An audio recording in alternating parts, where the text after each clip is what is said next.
Well, let's continue our conversation now with Democratic Congresswoman Julie Johnson. She's been a strong advocate for a ceasefire, and she now serves on the House Foreign Affairs Committee and has been tracking this throughout.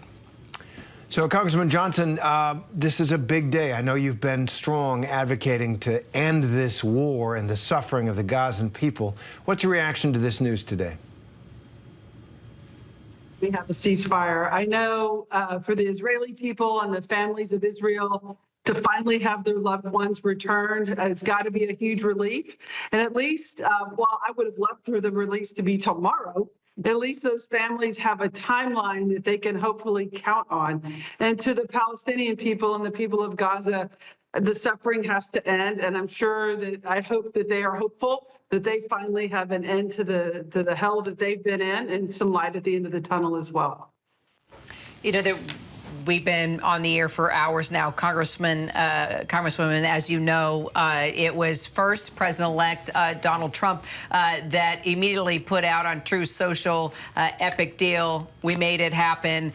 The Prime Minister of Qatar held this press conference acknowledging that Steve Witkoff, President-elect Trump's Middle East envoy, was in the room helping to make this happen. At the same time, after all of that, we did see the president finally come to the mic at the White House saying, this was my framework, my deal that I introduced months ago. I brought the new administration into this.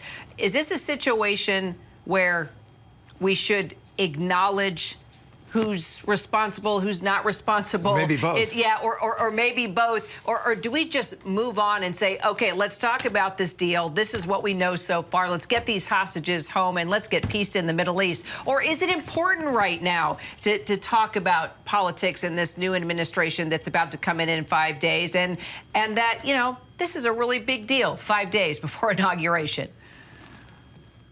You know, I think it's a little bit of both, right? This is not children on the playground trying to claim credit for something. You know, this is a significant diplomatic achievement that the Biden administration has been working on extensively. This is the core framework that they introduced back in May and has been nonstop pressured by our Secretary of State and National Security Advisor and other diplomatic teams.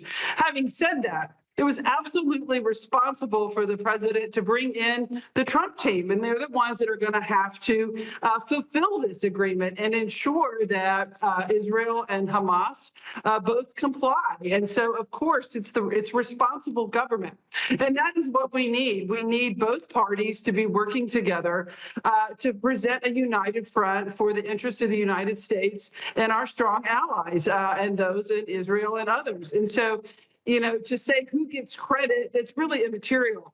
The point that matters is a huge diplomatic achievement was achieved while President Biden was president, and now President Trump is going to have to fulfill this agreement and ensure that both parties comply. As a member of the Foreign Affairs Committee, I look forward to working with the Trump administration to effectuate this deal and to make sure that these families are returned, these hostages are returned, and hopefully we can build a peace process, because that is what we all want.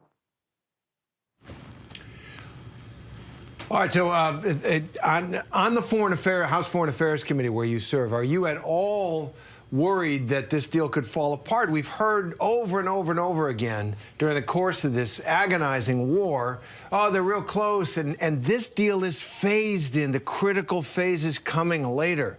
How confident are you that they'll be able to carry this through to an actual end to this war and to the return of the hostages? Really? I mean, I think Israel, you know, has a strong desire for the return of the hostages and the remains of those that are deceased and for lasting peace. The people of Gaza have had enormous suffering, and they are desperate for an end to this nightmare as well. So it seems that, you know, both sides are in a place where upholding and fulfilling this ceasefire and this peace agreement is in their mutual best interest. And when that is the case, hopefully it will manifest ultimately into a final deal. Obviously, the devil is in the details. We have the next several weeks to see a final written agreement and to see the terms of that agreement and how they're implemented. And we'll all be looking at that very closely. But I'm very hopeful that this deal will hold. All right, well, Congresswoman, how will lawmakers on the Hill now work together just to ensure that this will hold, because things in 5 days. Things are changing. And of course, I think no one will argue that they want to see anyone break this truce. The Qatar Prime Minister, or the Qatari Prime Minister, saying that there will be a process in place to anyone who does break this truce. But we still don't exactly know who or what that will be. Well, I think, there is some continuity. I mean, the Foreign Affairs Committee, the Republicans have been in charge. They're going to stay in charge. Most of the body of the members of the Foreign Affairs Committee are the same from the previous Congress and going into the next Congress. There are some new members like myself that will certainly bring our own perspective to the table, but I think there'll be some continuity. There's no doubt that in the United States Congress, we really stand with our allies, and Israel is a significant ally of the United States Congress and the United States as a whole. But we also have great sympathy for the people of Gaza, and we really want this ended. And it's in the U.S. national interest for this war to end. So I do think that the Congress will come together, will unite in an oversight and a position to do whatever we can do as a country to make sure to incentivize both sides of this agreement to fulfill the terms, keep proceeding down the path of peace, and hopefully finally bring some peace to this area. All right. Well, Representative Julie Johnson, thank you very much. Appreciate it.